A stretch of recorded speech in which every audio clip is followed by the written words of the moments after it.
What's up, everybody? It's Alex from Heavy New York. We are outside Le Poussin Rouge for Summer Slaughter Festival 2019, and we are here with Scott of Carnifex. Thank you for your time. Hey, thanks for having me. Yeah. It's a little deja vu, right? It was exactly 3 years ago that you were at Summer Slaughter with Cannibal Corpse. Yeah, it was 3 years ago at Webster. Now we're back. Now we're headlining with Cattle. So yeah, we're stoked. It's going to be an awesome time. Yeah. So World War X is your newest record. Do you just want to give like a rundown on how the making of this record was and everything? Well, this was our most ambitious album, and so we really gave ourselves the time to work on it. We gave ourselves 3 years, and really didn't necessarily stop the slow death writing process. We sort of just kept going, just kept a nice pace of generating material, and we really just took our time with it and wanted to make sure that we wrote something that lived up to the ambition that we had up here.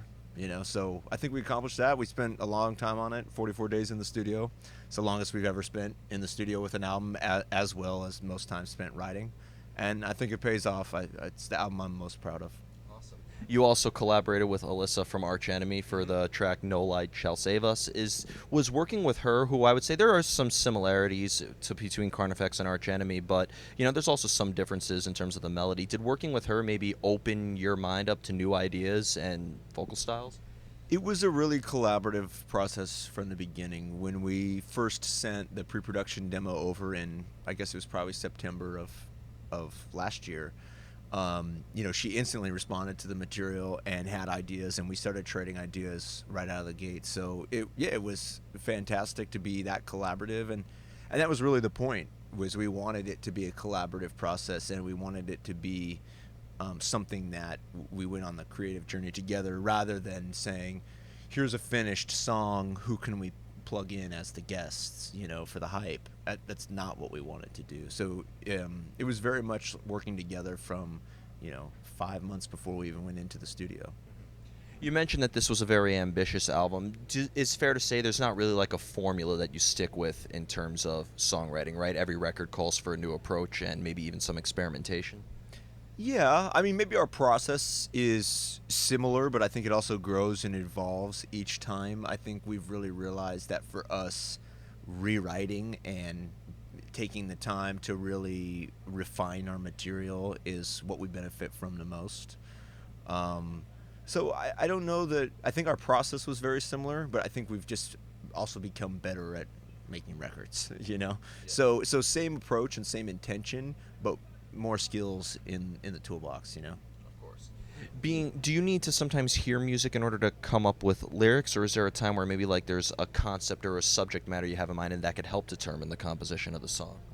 I mean, it's both. It's all of the above. I certainly do a lot of writing that become lyrics that's not to any music whatsoever. I'm just writing phrases or paragraphs, and then I'll edit them and sort of curtail them specifically to whatever song they end up going to. They'll get rewritten again.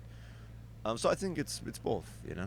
I write with the music, and then I also write outside of it, and then bring that in and just rework it to be the perfect fit.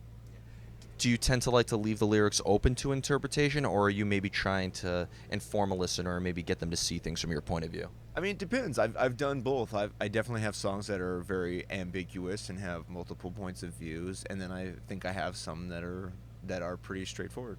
Okay. Yeah. So each song kind of like, as you mentioned, kind of calls for a new approach. It's like really just depends on how the making of it. Yeah, some songs come together real quick. Like on the new album, for example, All Roads Lead to Hell, Jordan and I wrote that song in a day. Where This Infernal Darkness, that was like, we spent probably like 6 months writing that one. Wow. Not every single day, but it took that long to get it to where we were all happy with it, where All Roads just came together. At what point in the songwriting process do you know when it's done? When you can listen to it and know that there's no parts of it that inside that you can do better. Okay. So when you listen to it and there's a part where you go, and you kind of look around the room and you go, what's everyone else think about that part? And then you got to fix that part. Yeah. Just one eyebrow raised over another. That's Well, even if it's just your eyebrow, Yeah. you still have to fix it. And that's what this album was all about. That's why it was 3 years. That's why it was 44 days in the studios, because we didn't let any of that stuff slide, or at least as little as possible, you know? Now, as somebody who has seen you live before, I've always thought that it's a very different experience just seeing you live and how you just bring so much brutality on stage versus, listening to your music. Is for you, are you in a completely different state of mind when you're on the stage versus like in the studio or in a vocal booth?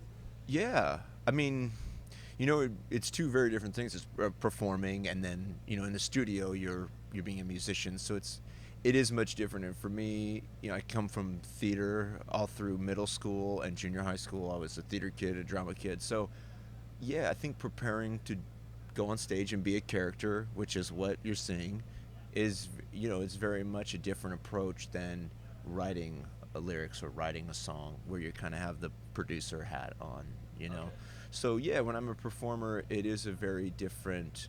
Um, I'm in a different emotional space than when I'm trying to work on the music with the guys.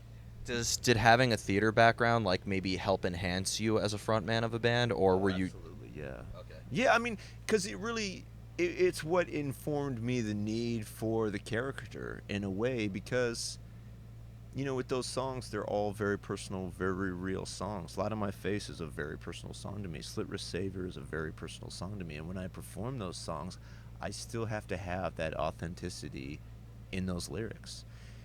And I'm a happy person right now. I'm in a great place in my life.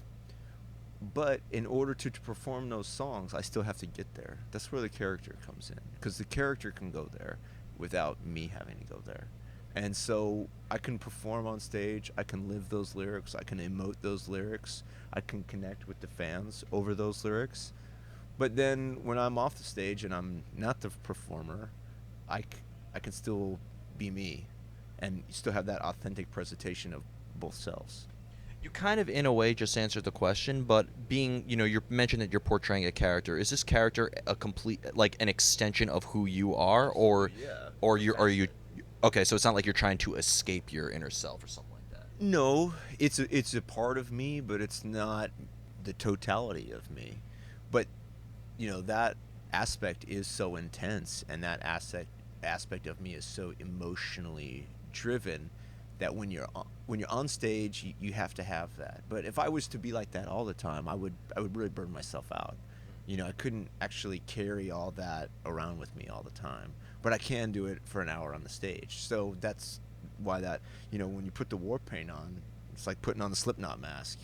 You can be that character that you need to be for what that performance is, which is complex human emotion and intense emoting of, it's like a purge almost. I need it, the fans need it, but Scott, talking to you, can't be that guy all the time. Yeah. I'm wondering on how different like another interview later would be versus like this one. Well, no, I mean, I think to me the stage persona is really just the stage. I don't feel like I'm ever in that place anywhere else other than when I'm getting ready and then when I'm on the stage. Yeah. So when you're playing like a festival like Summer Slaughter, where there's 7 bands on the bill versus like a regular tour where it's you guys and maybe 2 or 3 other bands, it doesn't make a difference at all. Or if you're playing like indoors or outdoors or something like that. I mean, I guess they do peripherally, of course. There's other things I have to consider depending on the venue and the show and all that stuff. But for the most part, no. I try to get in that. And that's why I need the character, because maybe the day was a piece of shit, or maybe the venue sucks, or maybe fill in the blank, right? But just like I can't carry that Scott all around all the time, I can't take Scott with day-to-day problems on stage. Who gives a shit about my bad day? They want the performance. So that's the reason for that character. And the final question I'd like to ask you is that you have a very dedicated fan base. I've noticed I have not been to a single death metal show in years without seeing at least 2 or 3 Carnifex shirts. And They're diehards. Yeah. yep, when you hear how a fan connects with you as an artist or connects with your characters, does that change your perception at all on who you are as an artist? It does. And again, I think it goes to that character again, because me as the person, I have a hard time accepting those compliments.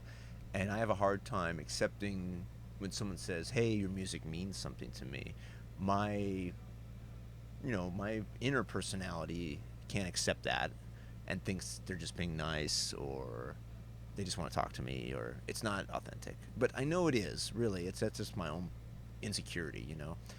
And again, that's where that performer needs to be there, because in all honesty, that performer needs to receive that and let the fan know. He's like, that's what this is all about, because that's what it is all about. And when I'm on stage, the importance of that character is to make that connection, is to take the lyrics, embody them, and find that moment with the audience. And so the performer can accept those. I don't know if Scott the person can. Yeah. I'm getting there, maybe someday. I'm still pretty insecure about my art, to be honest. But having them and their support, I think it led us to be so ambitious for this album, honestly. Coming off of Slow Death was, there was just so much excitement from the fans and so much support to us. They were so excited about what we were doing. I think when we went into World War X, we just kind of felt like we just really wanted to embrace us, and we knew the fans would embrace that, and I think they have. Yeah, I think you guys are very honest with yourselves, and I think that's why the fans relate to you, is that what they're seeing is what they're getting. You guys don't have to hide anything. No, dude, we are 5 metalheads that love metal, and we just love metal, and that's what this record was all about, was writing a metal record that we love without being fearful of an expectation of an audience. That's beautiful. Well, I would like to thank you so much for your time. Just before we go, World War X is coming out very soon. Tomorrow. Or Friday. Yeah. Well, this will be uploaded by midnight, so technically it's out today. Get it. Is there just anything else you would like to promote? I'd imagine that we're going to be seeing you on the road quite a bit. Well, yes and no. We're taking the fall off. So one thing we're trying to do is, kind of going back to what I was saying earlier about the theater, we really want our show to be a theatrical performance. And we want to move away from being a band that you see 4 or 5 times a year, kind of just the throw and go on stage, and really move towards bringing people an entertaining theatrical show. So we're taking the fall off to focus on our spring headliner, where it'll just be a straight headliner, our show, the biggest show we've ever done, longest set we've ever done. It'll be the 10-year for Hell Chose Me. It'll be the 15-year for the band, and the first proper headliner on World War X. We're going to roll it all into one, and we're bringing a big show, so come out in the spring. It's going to be like a deathcore Broadway show. That's it. I love it. Just imagine. Broadway, I love just it. imagine that at Radio City, like with Whitechapel, Suicide Silence, Thy Art Is Murder. Let's do it. Let's collaborate. I went to art school. You have the theater background. Let's make this happen. Let's do it. All right. But thank you so much. Everybody, Scott of Carnifex, World War X, out on Nuclear Blast. Pick that up if you haven't already. This is Alex from Heavy New York. We'll see you next time.